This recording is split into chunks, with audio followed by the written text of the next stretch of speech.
Hi everyone, welcome back to knock the recipes channel. ഇന്ന് ഞാൻ വന്നിരിക്കുന്നത് ഒരു ഫിഷ് റെസിപ്പിയുമായിട്ടാണ്. ട്യൂണ അല്ലെങ്കിൽ ചൂര വെച്ച് വളരെ എളുപ്പത്തിൽ തയ്യാറാക്കാവുന്ന നല്ല ടേസ്റ്റിയായ ഒരു തോരൻ റെസിപ്പിയാണ് ഇന്ന് ഞാൻ ചെയ്യാൻ പോകുന്നത്. എന്നാൽ നേരെ നമുക്ക് ഇൻഗ്രീഡിയൻസിലേക്ക് പോകാം. നമ്മുടെ മെയിൻ ഇൻഗ്രീഡിയൻറ്റ് ട്യൂണ അല്ലെങ്കിൽ ചൂര മീൻ തന്നെയാണ്.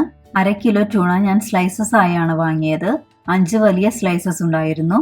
ഈ ട്യൂണ സ്ലൈസസ് നന്നായി കഴുകി വൃത്തിയാക്കിയ ശേഷം ഒരു പാത്രത്തിൽ 1/2 ഗ്ലാസ് വെള്ളവും 1/2 ടീസ്പൂൺ ഉപ്പും 1/2 ടീസ്പൂൺ മഞ്ഞൾപ്പൊടിയും ചേർത്ത് മൂടി വെച്ച് മീഡിയം ഫ്ലെയിമിൽ 20 മിനിറ്റ് വേവിച്ച് ചൂടാറിയ ശേഷം മുള്ളൊക്കെ കളഞ്ഞ് കൈവച്ച് ഉലർത്തിയെടുത്ത ട്യൂണയാണിത്.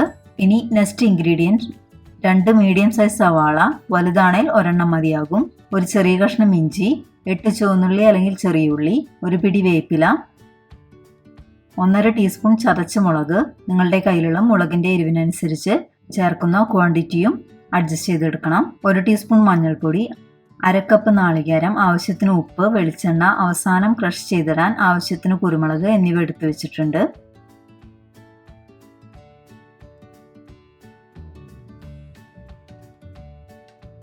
ഇനി ഒരു പാനിൽ 2 ടേബിൾ സ്പൂൺ അതായത് 6 ടീസ്പൂൺ വെളിച്ചെണ്ണ ഒഴിച്ച് ചൂടായി വന്നാൽ നല്ല ഫൈനായി ചതച്ചു വെച്ച ഇഞ്ചിയും വേപ്പിലയും ചേർത്ത് ഒന്ന് മൂപ്പിച്ചെടുക്കാം. അതിനുശേഷം ചെറുതായി ചോപ്പ് ചെയ്ത് വെച്ച സവാളയും ചെറിയുള്ളിയും ഇട്ടുകൊടുക്കാം. ഇതിലേക്ക് 1/2 ടീസ്പൂൺ ഉപ്പ് കൂടി ചേർത്ത് സവാള നന്നായി ട്രാൻസ്പാരൻ്റ് ആകുന്നവരെ നന്നായി മിക്സ് ചെയ്ത് കൊടുത്ത് വഴറ്റിയെടുക്കാം.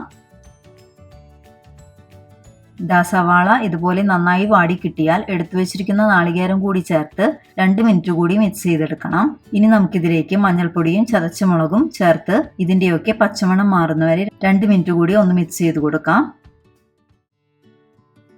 ഇനി നമുക്കിതിലേക്ക് നമ്മുടെ ട്യൂണ വേവിച്ച് ഉലർത്തി വെച്ചതും കൂടി ചേർത്ത് കൊടുത്ത് നന്നായി എല്ലാം യോജിപ്പിച്ചെടുത്താൽ നമ്മുടെ ടേസ്റ്റിയും ഒപ്പം ഹെൽത്തിയുമായ ട്യൂണ തോരൻ റെഡി.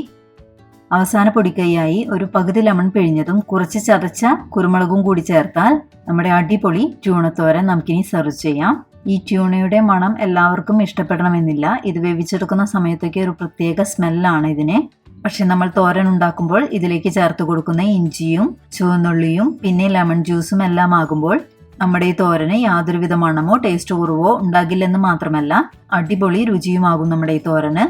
ഇത് ചോറിൻ്റെ ഒപ്പം സൈഡ് ഡിഷായോ അല്ലെങ്കിൽ ഇത് വെച്ച് ചപ്പാത്തി റോൾ ഉണ്ടാക്കിയോ ബ്രെഡിൻ്റെ ഒപ്പം സാൻഡ്വിച്ച് ഉണ്ടാക്കാനോ ഒക്കെ ഈ തോരൻ ബെസ്റ്റാണ്. പിന്നെ ട്യൂണ ഫിഷ് നമ്മുടെ മത്തിയും അയിലയും ഒക്കെ പോലെ ഒരുപാട് ഹെൽത്ത് ബെനിഫിറ്റ്സ് ഉള്ളതാണ്. നമ്മുടെ ഹെൽത്തിന് ഒരുപാട് ഗുണം ചെയ്യുന്ന ഒരുപാട് വൈറ്റമിൻസും ഒപ്പം ഒമേഗ 3 ഫാറ്റി ആസിഡിൻ്റെ എക്സലൻറ്റ് സോഴ്സുമാണ് ഈ ട്യൂണ ഫിഷ്. അപ്പോൾ എല്ലാവരും ഈ വെറൈറ്റിയും ഹെൽത്തിയുമായിട്ടുള്ള ട്യൂണ തോരൻ തയ്യാറാക്കി നോക്കി അഭിപ്രായങ്ങൾ കമൻറ്റായി അറിയിക്കാനും ഒപ്പം വീഡിയോ ഇഷ്ടമായെങ്കിൽ ലൈക്ക് ചെയ്യാനും ഫ്രണ്ട്സിനും റിലേറ്റീവ്സിനൊക്കെ ഷെയർ ചെയ്ത് കൊടുക്കാനും മറക്കരുത്. അപ്പോൾ മറ്റൊരു അടിപൊളി റെസിപ്പിയുമായി വരുന്നവരെ bye, take care, stay healthy and be happy. Thank U.